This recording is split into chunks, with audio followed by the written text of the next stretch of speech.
Hello everyone and welcome to another Minimalist Gourmet, where today I'll be teaching you how to make Italian-style meatballs. Let's get started.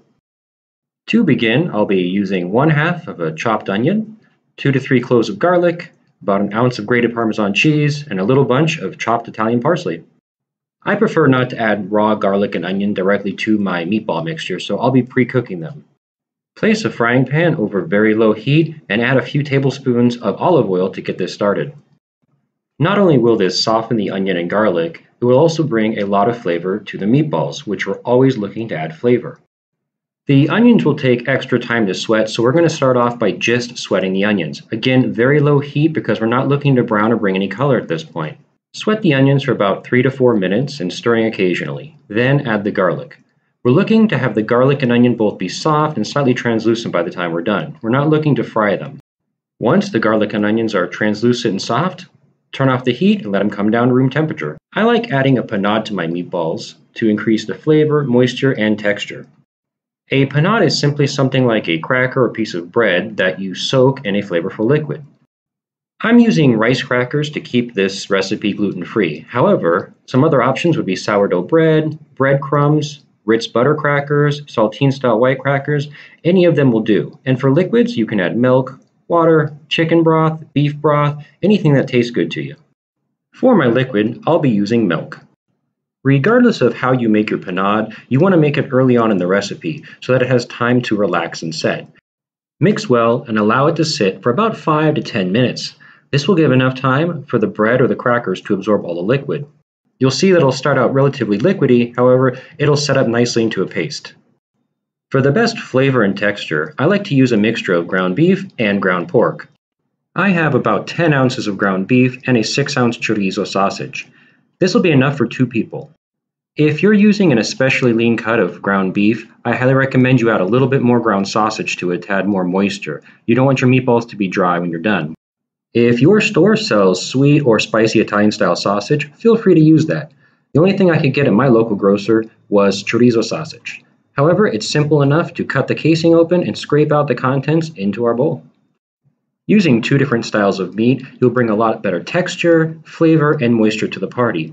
I like to start seasoning with salt. However, keep in mind that you're going to add Parmigiano cheese later on to the mixture, which has a lot of salt in itself. So don't over-season with salt at this point. Add a nice heavy dash of ground black pepper, about a 1/2 teaspoon crushed red pepper flakes. To this mixture, a small dash of smoked paprika powder. After sitting for about 10 minutes, as you can see, the panade has completely formed into a paste. It's no longer liquidy and ready to add into our mixture. Add the panade along with our garlic and onion mixture that's cooled from before. To help bind everything together, add 1 egg to the mixture. Next up, we'll add some delicious and freshly grated Parmigiano Reggiano cheese. And as I mentioned before, guys, remember this is quite a salty cheese, so keep that in mind when adding salt to the dish. And last but certainly not least, we're going to put in our freshly chopped parsley flakes. And if you're enjoying this video, don't forget to like, comment, share, and subscribe. I really appreciate it. Now, with all the ingredients in the bowl, we're going to begin mixing.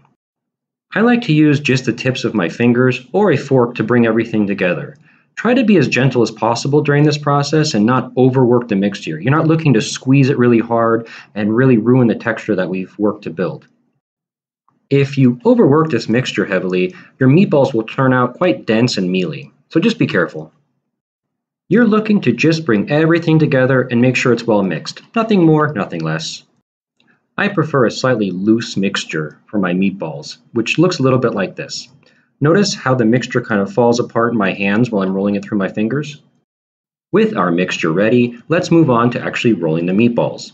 I'm going to begin by wetting my hands with some water. This will prevent the mixture from sticking to my hands as we roll. Use a light touch to gently roll the meat in between your hands and form it into a ball. You're not looking to be too aggressive. And because we used water on our hands, notice how nothing is sticking. This also helps make a really nice round meatball. I've made meatballs enough times that I can go by eye to get the correct size, because you're looking to make sure that each meatball is the same size, that way they all cook evenly and are finished at the same time. If you want to make sure that each meatball is the same exact size, I recommend using a small measuring cup or a small ice cream scoop to dish out equal portions. Whatever you choose, make sure to pick one size and stick to it. With our mixture portioned out and rolled, we're going to begin cooking.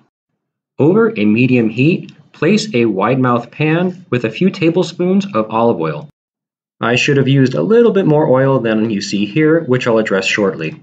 Now that our pot and oil have come up to temperature, we're going to start putting the meatballs in the pan. It helps to think of the pot as a clock face. I like to start at 3 o'clock and add them in a clockwise direction. I do the same thing when I'm flipping, so everything gets the same amount of time of cooking. As I mentioned previously, I should have used a bit more oil in my pan, so unfortunately, a couple of my meatballs stuck and they ended up breaking apart. That's just the way things work sometimes. This is cooking, and I'm not going to lie to you, sometimes dishes don't work out perfectly.